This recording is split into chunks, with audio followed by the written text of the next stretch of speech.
Aujourd'hui, nous retrouvons Alain Pierre, l'œnologue de la cave des vignerons de Buxy, pour en apprendre davantage sur le vin et pour commencer, qu'est-ce qu'un cépage?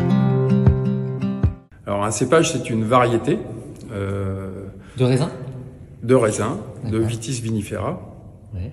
Voilà, qui au fil du temps s'est, je dirais, implanté dans certaines zones. Là, on remonte à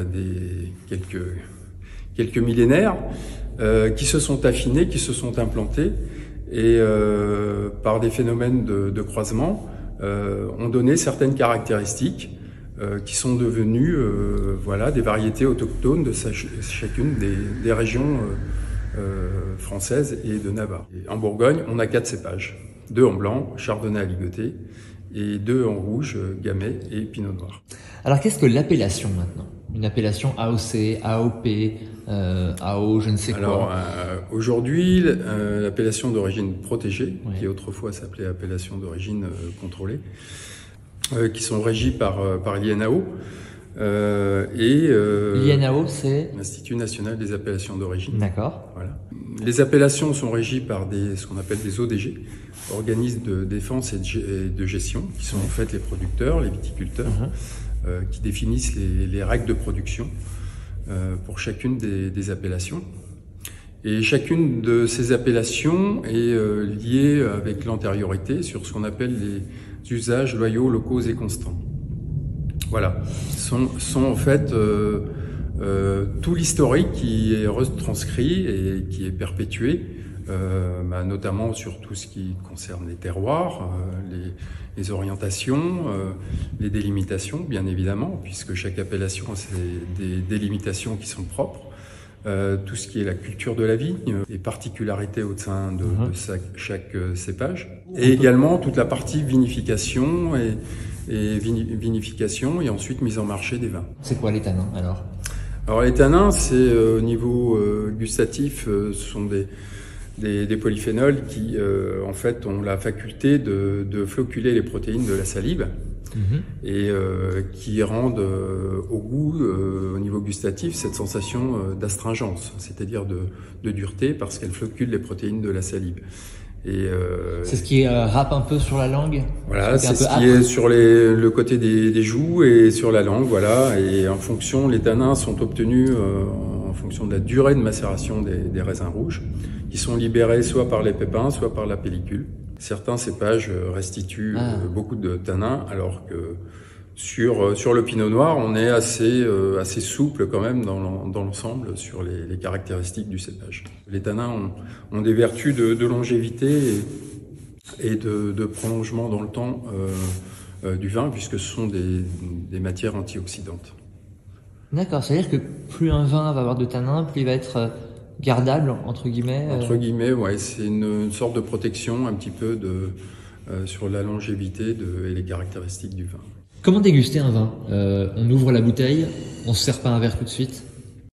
Alors ça dépend si c'est un vin qui est jeune, si c'est un vin qui a déjà quelques années. Un vin peut être carafé, justement, pour qu'il puisse s'aérer et développer ses arômes.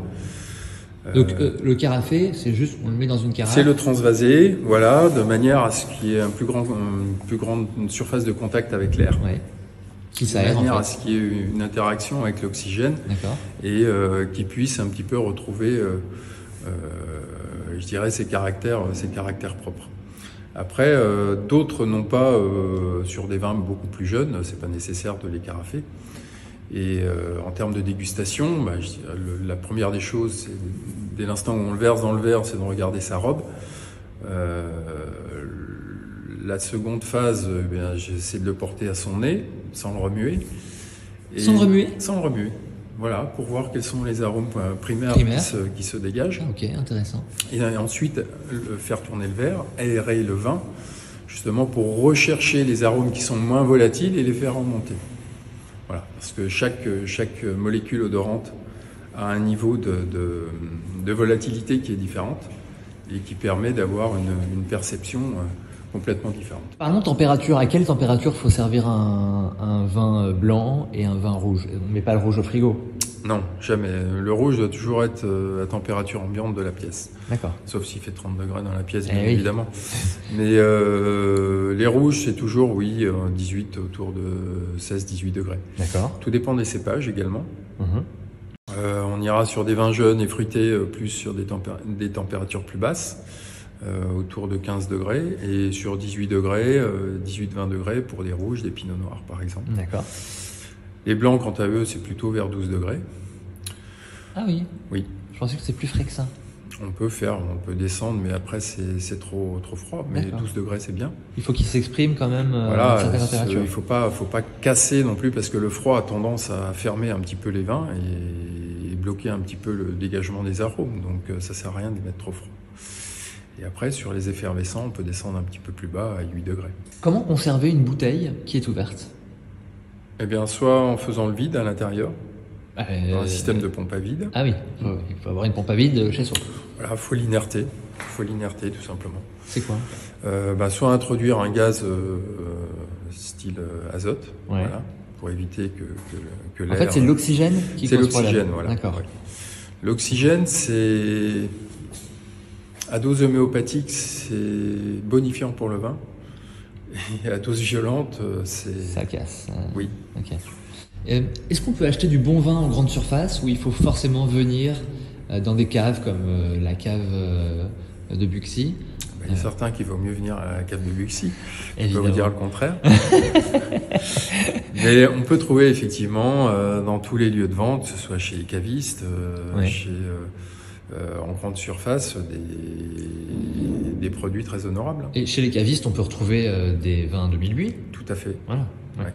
Merci beaucoup, Alain. Merci infiniment. Merci.